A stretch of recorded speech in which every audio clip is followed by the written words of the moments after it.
الحمدللہ رب العالمین والعاقبۃ للمتقین والصلاۃ والسلام علی سید المرسلین وعلی آلہ واصحابہ اجمعین اما بعد فاعوذ باللہ من الشیطان الرجیم بسم اللہ الرحمن الرحیم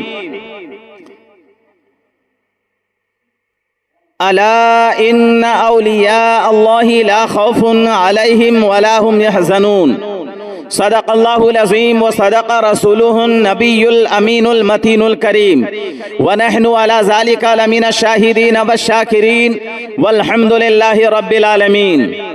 غوث اعظم بمن بے سرو ساما مدد، قبلہ دین مدد، کعبہ ایمان مدد، بگرداب بلا افتادہ کشتی، ضعیفانوں سے کشتہ رات کشتی، بحق خواجہ عثمان ہارونی مدد کن یا معین الدین چشتی، سرورہ شاہ کریمہ دستگیرہ اشرفہ، حرمت روح پیمبر یک نظر کن سوئیما، اعلیٰ حضرت عظیم البرکت مجددین ملت امام عشق و محبت علیہ الرحمت والرضوان ارشاد فرماتے ہیں، واہ کیا مرتبہ اے غوث ہے بالا تیرا، اونچے اونچوں کے سروں سے قدم اعلیٰ تیرا، سر بھلا کیا کوئی جانے کے ہے کیسا تیرا، اولیاء ملتے ہیں آنکھیں وہ ہے تلوا تیرا، مٹ گئے مٹتے ہیں مٹ جائیں گے آدھا تیرے، نہ مٹا ہے نہ مٹے گا کبھی چرچا تیرا۔ معزز سامعین کرام، آئیے آقا انعامدار مدنی تاجدار احمد مجتبی محمد مصطفیٰ صلی اللہ تعالیٰ علیہ وسلم کے بارگاہ مقدسہ میں درود پاک پڑھنے کی سعادتیں حاصل کر لیں۔ درود پاک پڑھیں، اللہم صلی علی سیدنا و مولانا محمد بارک وسلم، صلو علیہ صلاۃ و سلام علیک یا رسول اللہ صلی اللہ تعالیٰ علیہ وسلم۔ معزز سامعین کرام، آج کی یہ محفل بیلگچھی کے تمام نوجوانوں کی طرف سے، تمام بزرگوں کی طرف سے، تمامی حجاج کرام کی طرف سے آج کی یہ محفل سجائی گئی ہے۔ اللہ تعالیٰ آپ تمامی حضرات کو سلامت رکھے، غوث پاک کے فیضان سے سبھی کو اللہ تبارک و تعالیٰ مالا مال عطا فرمائے۔ حضرات محترم، برکتیں آج سے نہیں دکھے گی، برکتیں آپ کو کل سے دکھنا شروع ہو جائے گی، اس لیے کہ آج آپ نے مانگا ہے، آج آپ نے مانگ کر آج آپ نے فیضان کو لوٹا ہے۔ کل سے انشاءاللہ العزیز جب آپ اپنے کاموں کے لیے نکلیں گے، آپ دکانوں میں پہنچیں گے، آپ جو بھی کوئی کام کرتے ہیں، آپ کاموں میں جائیں گے، تب جا کے آپ کو احساس ہوگا کہ ہم 200 روپیہ کماتے تھے، آج ہمیں اللہ تبارک و تعالیٰ نے 500 روپیہ عطا فرمایا ہے۔ آج ہمارے دکانوں میں 10 لوگ کسٹمر بن کر آتے تھے، لیکن آج 20 لوگ آ رہے ہیں، تو سمجھ جائیے گا اسی وقت یہ غوث پاک کا فیضان برس رہا ہے۔ بولے سبحان اللہ۔ اور یقیناً جو جس نیت کو لے کر بیٹھتا ہے، اللہ تعالیٰ اس کی نیتوں کو دیکھتا ہے، ویسا ہی اللہ تبارک و تعالیٰ عطا فرماتا ہے۔ میں آپ سے کہنا چاہتا ہوں، اس لیے کہ ہم لوگ کسی دنیا دار کی محفل میں نہیں بیٹھے ہیں، بلکہ کائنات کے تاجدار کی محفل میں بیٹھے ہیں، پیارے مصطفیٰ کی محفل میں بیٹھے ہیں، غوث پاک کی محفل میں بیٹھے ہیں۔ اے لوگوں، ہم لوگ بڑے خوش نصیب ہیں، اس لیے کہ ہم لوگ آج سوئے ہوئے نہیں ہیں، اپنے کاموں میں بیزی نہیں ہیں، اپنے آپ کو یعنی اپنے وقت کو ہم موبائلوں میں صرف نہیں کر رہے ہیں، بلکہ اللہ کے خاص ولی، اللہ کے نیک ولی اور سلطان الاولیاء، جسے شہنشاہ اولیاء کہا جاتا ہے، جسے غوث الثقلین کہا جاتا ہے، جسے پیر پیراں کہا جاتا ہے،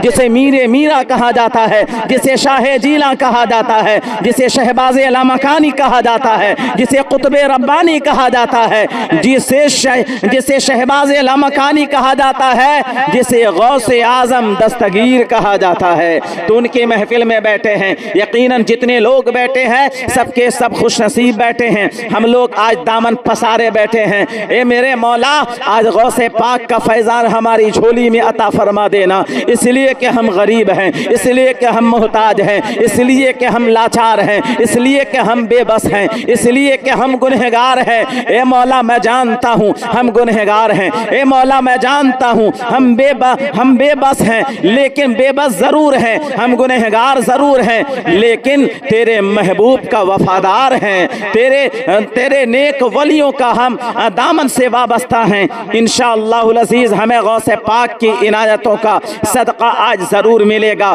کون غوث پاک؟ غوث پاک رضی اللہ تعالیٰ عنہ کا مقام جانتے ہیں؟ غوث پاک رضی اللہ تعالیٰ عنہ کا مقام آپ نے سنا کہ ابھی آپ نے منقبت خوانی کے ذریعے سے سنا کہ جس طریقے سے آسمان میں ستارے ہیں، جتنے بھی آسمان میں ستارے ہیں، یہ ایسے ہیں جیسے کہ ان ستاروں میں سے آپ ایک ستارے کو، ایک تارہ کو مان لیں کہ خواجہ غریب نواز ہیں، ایک تارہ کو مان لیں کہ مخدوم سمنا ہے، ایک تارہ کو مان لیں کہ ایک مخدوم ماہیمی ہے، ایک تارہ کو مان لیں کہ وارث پاک ہے، ایک تارہ کو مان لیں کہ صابر پاک ہے، ایک تارہ کو مان لیں کہ مختوم علاء الحق پنڈوی ہے، ایک تارہ کو مان لیں کہ آپ سراج الدین اخی آئینہ ہند ہے، ایک تارہ کو مان لیں نظام الدین اولیاء ہے، ایک تارہ کو مان لیں بابا فرید الدین گنج شکر ہے، ایک تارہ کو مان لیں کہ قطب الدین بختیار کاکی ہے، ایک تارہ کو مان لیں کہ صابر کلیری ہے، ایک تارہ کو مان لیں کہ ہندوستان نہیں بلکہ پوری دنیا کے تمام اولیاء کرام ہیں، لیکن جہاں پر تمام اولیاء کرام ستارے ہیں، وہیں پر اگر تمام ستاروں کے درمیان میں اگر کوئی چمکتا دمکتا نظر آ رہا ہے، وہ چاند کی طرح اگر کوئی چمک رہا ہے ستاروں کے درمیان میں، وہ کوئی اور نہیں ہے بلکہ وہ غوث اعظم دستگیر ہے، وہ غوث اعظم دستگیر ہے۔ تو اسی سے آپ پتہ لگا لیں۔ اور بزرگان دین نے فرمایا ہے جس طریقے سے آدم علیہ الصلاۃ و تسلیم سے لے کر حضرت عیسیٰ علیہ الصلاۃ و تسلیم تک جتنے بھی انبیاء کرام اس دنیا میں آئے اور اس دنیا کو خیرآباد کہے، لیکن میں کہنا چاہتا ہوں تمام انبیاء کرام میں جس طریقے سے فضیلت ہمارے اور آپ کے مصطفیٰ کی ہے، ہمارے اور آپ کو اللہ تعالیٰ نے، ہمارے اور آپ کے مصطفیٰ کو اللہ تعالیٰ نے فضیلت اور افضلیت اللہ تبارک و تعالیٰ نے عطا کی ہے، اسی طریقے سے تمام ولیوں میں اللہ تبارک و تعالیٰ نے افضلیت اور افضل اگر بنایا ہے تو وہ غوث اعظم دستگیر ہے۔ بولے سبحان اللہ۔ اب میں یہاں پر رک کر کہنا چاہتا ہوں کہ غوث اعظم رضی اللہ تعالیٰ عنہ ایسے ولی ہیں جو پیدا ہونے سے کئی سال پہلے آپ کا چرچا ہو رہا ہے۔ سبحان اللہ، کئی سال پہلے چرچا ہو رہا ہے۔ حضرت جنید بغدادی کا نام آپ نے سنا ہوگا۔ حضرت جنید بغدادی کوئی ایسے ویسے ولی نہیں ہے بلکہ اپنے وقت کے ولیوں کے شہنشاہ گزرے ہیں۔ سبحان اللہ، وہ اپنے دور کے ولیوں کے شہنشاہ تھے جسے جنید بغدادی کہا جاتا ہے۔ حضرت جنید بغدادی کو جو ولایت ملی ہے، جو ولایت کا اللہ تعالیٰ نے تاج عطا فرمایا ہے، تو آپ نے سنا ہوگا کہ کیسے اللہ تبارک و تعالیٰ نے اسے ولایت کا تاج عطا فرمایا ہے۔ ولی کی جو قسمیں ہیں، ولی کی 3 قسمیں ہیں۔ ولی قصبی ہوا کرتا ہے، ولی مدرزات ہوا کرتا ہے، اور ولی عطائی ہوا کرتا ہے۔ یہ ولی کی 3 قسمیں ہیں۔ عطائی جو اللہ تبارک و تعالیٰ نے ان کے ریاضات کو دیکھ کر اور ان کے عبادات کو دیکھ کر اللہ تبارک و تعالیٰ نے انہیں ولایت کا تاج عطا فرما دیا، وہ اسے اللہ تبارک و تعالیٰ نے جو ولایت کا تاج عطا فرمایا اسے عطائی ولی کہا جاتا ہے۔ لیکن قصبی ولی کس کو کہا جاتا ہے؟ جو اپنی محنت سے اور اپنی لگن سے اور اپنی عبادت کے ذریعے سے تب جا کے ولایت کی منزل تک پہنچتا ہے، تب جا کے اللہ تبارک و تعالیٰ اسے ولایت کا تاج عطا فرماتا ہے۔ لیکن ایک عطائی ولی ہوتا ہے جسے اللہ تبارک و تعالیٰ عطا فرماتا ہے اور وہ ولی بن جایا کرتا ہے۔ اسی طریقے سے عطائی ولی میں سے ایک ولی وہ ہے جسے جنید بغدادی کہا جاتا ہے، جو صرف ایک آل رسول کی قدر کرنے کی وجہ سے، ایک آل رسول کی بھرم رکھنے کی وجہ سے انہوں نے آل رسول کی قدر کی، اللہ تبارک و تعالیٰ نے اس کے سر پر ولایت کا تاج عطا فرما دیا۔ آپ نے سنا ہوگا کہ آپ حضرت جنید بغدادی اپنے دور کے سب سے بڑے پہلوان تھے، سب سے بڑے پہلوان تھے۔ آج تک کسی ایسا پہلوان پیدا ہی نہیں ہوا اس زمانے میں جو حضرت جنید بغدادی کو زیر کر سکے، اس کو پٹک سکے، لیکن اکھاڑے پر لڑا کرتے تھے حضرت جنید بغدادی۔ ایک دن اعلان کیا گیا کہ آج اکھاڑے پر لڑائی ہوگی، کشتی لڑی جائے گی، ہے کوئی جنید بغدادی کے مقابلے میں جو جنید بغدادی کو پچھاڑ سکے اور ان کو زیر کر سکے؟ اعلان کیا گیا، بہت سارے پہلوان آئے، لیکن کوئی بھی حضرت جنید بغدادی کے سامنے میں ٹک نہ سکے۔ لیکن جانتے ہیں اسی مجمع میں ایک سید زادہ، ایک آل رسول بھی آئے تھے جو پتلے دبلے تھے، اور پتلے دبلے تھے وہ بھی لڑنے کے لیے آئے تھے۔ اور کیوں آئے تھے، ان کی مجبوری کیا تھی؟ جانتے ہیں جو آل رسول ہوا کرتا ہے، آل رسول کسی کے آگے ہاتھ پھیلایا نہیں کرتا ہے، بلکہ آل رسول تو عطا فرمایا کرتے ہیں۔ وہ جانتے ہیں آل رسول ہیں، لیکن گھر میں فاقہ ہے اور گھر میں بچے بھوکے ہیں، کئی دنوں سے بھوکے ہیں۔ ان کی بیوی نے کہا، اے میرے شوہر سرتاج، کیا ہوگا؟ ہم تو آل رسول ہیں، آل رسول ہونے کی وجہ سے ہم کسی کے آگے ہاتھ بھی پھیلا نہیں سکتے ہیں، بچے بھوکے ہیں، کوئی کام بھی نہیں ہے، آخر کیسے گزارا ہوگا؟ بچے کا انتقال ہو جائے گا، ہمارا بھی انتقال ہو جائے گا، آپ بھی بھوکے ہیں، کوئی نہ کوئی بندوبست کیجئے۔ جانتے ہیں آل رسول گھر سے نکلے تھے، کہا گھبراؤ مت، ہم گھر سے نکلتے ہیں اور ضرور اللہ تبارک و تعالی کوئی انتظام فرما دے گا۔ جب دیکھا کہ بغداد کے ایک بیچ چوراہے پر ایک بہت بڑا مجمع لگا ہوا ہے، ایک اکھاڑا بنایا گیا ہے، وہاں پر بار بار اعلان کیا جا رہا ہے کوئی جنید بغدادی کو جو پٹک سکے اور جو ان کو پٹک دے گا اسے منہ مانگا انعام دیا جائے گا۔ وہ سید زادے نے سوچا بڑا اچھا موقع ہے، چلتا ہوں، جاتا ہوں، چاہے ہاروں گا یا جیتوں گا، چاہے ہاروں گا چاہے جیتوں گا تو انعام ملے گا، اور ہار جاؤں گا ہو سکتا ہے ہارنے والے کو ہو سکتا ہے کچھ نہ کچھ انعام ملے، اور اگر کچھ نہ کچھ انعام مل جائے اس سے کم 1-2 دن کا خرچہ تو چل جائے گا۔ یہ نیت لے کر وہ نکلتے ہیں۔ حضرت جنید بغدادی کو جب دیکھا گیا اکھاڑے پر، وہ سید زادے نے دیکھا اور ان کے قد و قامت کو دیکھنے کے بعد آل رسول بھی حیران رہ گئے۔ ارے بھائی، یہ تو بہت موٹا تازہ ہے، یہ تو بہت طاقتور ہے، یہ تو اتنا بڑا پہلوان ہے، اس سے تو حقیقت میں کوئی انہیں پٹک بھی نہیں سکتا ہے۔ لیکن اب جو آخری بار اعلان کیا گیا ہے کوئی جنید بغدادی کو جو پٹک دے اور انہیں اتنا انعام دیا جائے گا۔ انہوں نے ہاتھ کو بلند کیا کہ میں ہوں، جنید بغدادی سے مقابلہ کرنے کے لیے تیار ہوں۔ سارے لوگ ان کی طرف دیکھنے لگے، بھائی آخر کون ہے؟ آج تک کسی نے للکارا نہیں ہے حضرت جنید بغدادی کو، یہ کون ہے جو اپنی موت کو دعوت دے رہا ہے؟ جیسے ہی وہ نکل کر اکھاڑے پر کھڑے ہوتے ہیں، سارے لوگ ہنسنے لگے، ارے یہ تو پتلا دبلا آدمی ہے، یہ جنید بغدادی سے کیسے مقابلہ کر سکتا ہے؟ سارے لوگ دیکھ رہے ہیں۔ حضرت جنید بغدادی نے کہا، آپ مجھ سے لڑیے گا؟ بڑے بڑے پہلوان آئے اور ان کو میں نے منٹوں میں زیر کر دیا، اور کوئی مجھ سے لڑنے کی ہمت نہیں کرتا ہے۔ آپ پتلے دبلے ہیں، آپ مجھ سے مقابلہ کرنے آئے ہیں، تو آخر وجہ کیا ہے؟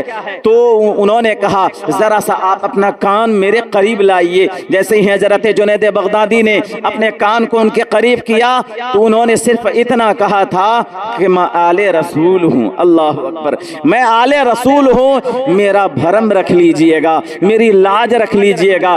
گھر میں چھوٹے چھوٹے بچے بھوکے ہیں، بیوی بھوکی ہے، میں بھی بھوکا ہوں، میں کسی کے آگے ہاتھ پھیلا نہیں سکتا، اس لیے اپنی محنت کی کمائی لے کر جانا چاہتا ہوں، اس لیے میں نے آپ سے کہا میں آل رسول ہوں، میری لاج رکھیے گا۔ اتنا کہنا تھا، جنید بغدادی کا وجود کانپنے لگا۔ ارے بھئی، آج تک میں نے مقابلہ کیا ہے لیکن کوئی بھی آل رسول میرے سامنے نہیں آیا ہے، لیکن میرے سامنے آج اگر کوئی مقابلے میں آیا ہے تو آل رسول آیا ہے، اور حسنین کریمین کے گھر کا گھرانے کا ایک اچھا، ایک انوکھا سا، ایک بہترین فرد آیا ہے، کروں تو کیا کروں؟ انہوں نے کہا، اچھا ٹھیک ہے، کچھ دیر تک یہ مقابلہ چلے گا، اس کے بعد آپ ایک داؤ ماریے گا، میں فوراً نیچے چلا جاؤں گا، آپ میرے سینے پر سوار ہو جائیے گا۔ اتنا کہنا تھا، اور دیکھیے کہ سارے لوگ تماشا دیکھنے کے لیے کھڑے ہیں، دیکھیں آج کون جیتتا ہے۔ اب دیکھیے جیسے ہی مقابلہ شروع ہوا،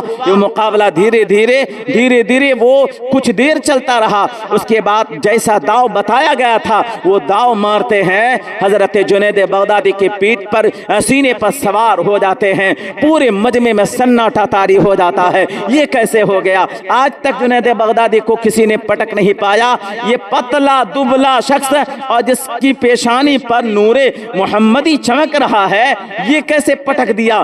اتنا کہنا تھا، سارے لوگ تھو تھو کرنے لگے اور کہہ گئے کہ جنید بغدادی کی طاقت ختم ہو گئی ہے، ان کا پاور ختم ہو گیا ہے۔ سارے لوگ ان کی برائی کرتے کرتے چلے گئے اور سارا انعام اس آل رسول کو مل گیا۔ سبحان اللہ، آل رسول کو مل گیا اور کہا جنید بغدادی سے، اے جنید بغدادی سنو سنو، تو نے یہاں پر دنیا میں میری لاج کو رکھا ہے، میرے بھرم کو رکھا ہے، اس لیے اس کا بدلہ میں نانا جان سے کل میدان محشر میں دلاؤں گا۔ سبحان اللہ، نانا جان سے اس کا بدلہ میں دلاؤں گا، میں وعدہ کرتا ہوں، کیونکہ میں آل رسول ہوں، میرے رگوں میں حسنین کریمین کا خون دوڑ رہا ہے۔ اللہ اکبر، یہ کہہ کر چلے گئے۔ حضرت جنید بغدادی اپنے شرمندے سر کو لے کر اپنے کمرے میں چلے جاتے ہیں اور ایک کونے میں بیٹھ جاتے ہیں۔ بیٹھنے کے بعد سوچتے ہیں آج تو پورے بغداد میں میری بدنامی ہو گئی، آج کے بعد میرے ساتھ میں کوئی کشتی نہیں لڑے گا، ہر کوئی مجھے سمجھے گا کہ یہ کمزور ہے۔ یہی سوچتے سوچتے، اسی فکر میں سوچتے سوچتے آنکھ لگ گئی۔ جیسے ہی آنکھ لگتی ہے، مدینے والے مصطفیٰ تشریف لے آتے ہیں۔ سبحان اللہ، مدینے والے مصطفیٰ تشریف لے آتے ہیں اور جنید بغدادی کے سر پر ولایت کا تاج باندھ دیتے ہیں۔ سبحان اللہ، ولایت کا صافہ باندھ دیتے ہیں، ولایت کا تاج لگاتے ہیں اور کہتے ہیں جنید بغدادی ذرا آنکھ تو کھولو۔ بولو سبحان اللہ، ذرا آنکھ تو کھولو، یہ تم خواب میں مجھے نہیں دیکھ رہے ہو بلکہ اپنے ماتھے کی نگاہوں سے دیکھ رہے ہو۔ سبحان اللہ، سبحان اللہ، جزاک اللہ۔ حضرات محترم، جیسے ہی حضرت جنید بغدادی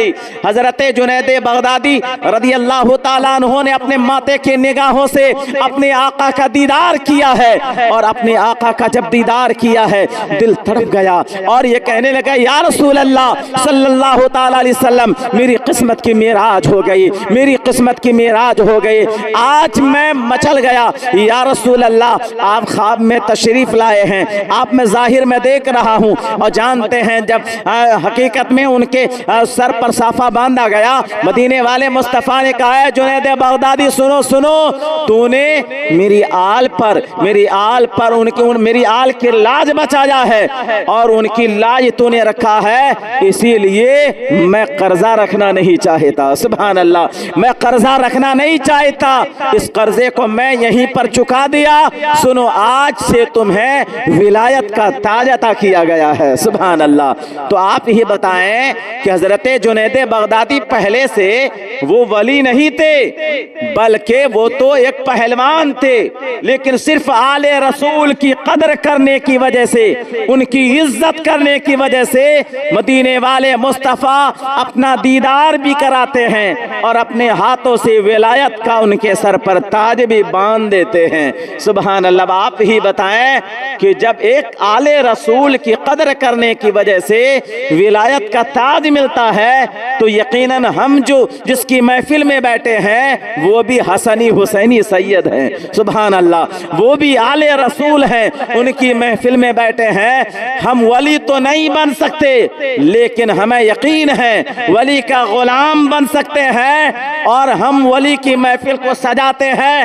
ہمیں یقین ہے کہ مدینے والے مصطفیٰ مرنے کے وقت میں اپنا دیدار ہمیں ضرور کرائیں گے اور جب ہم قبر میں جائیں گے میرے مصطفیٰ جلوہ بکھیریں گے اور قبر میں آ کر کہیں گے فرشتوں، اے منکر نکیرو سنو سنو، اسے کیوں چھیڑ رہے ہو؟ یہ تو میرا اور میرے ولیوں کا، میرے محبوب ولیوں کا سچا عاشق رسول ہے اور سچا دیوانہ ہے، کیونکہ یہ غوث پاک کا دیوانہ ہے اور میرا چاہنے والا، میرا ماننے والا ہے۔ یقیناً اسی لیے تو ہم لوگ محفل سجاتے ہیں، اسی لیے تو ہم لوگ خرچ کرتے ہیں، اسی لیے تو ہر موقع سے محفل آپ تمامی حضرات یہ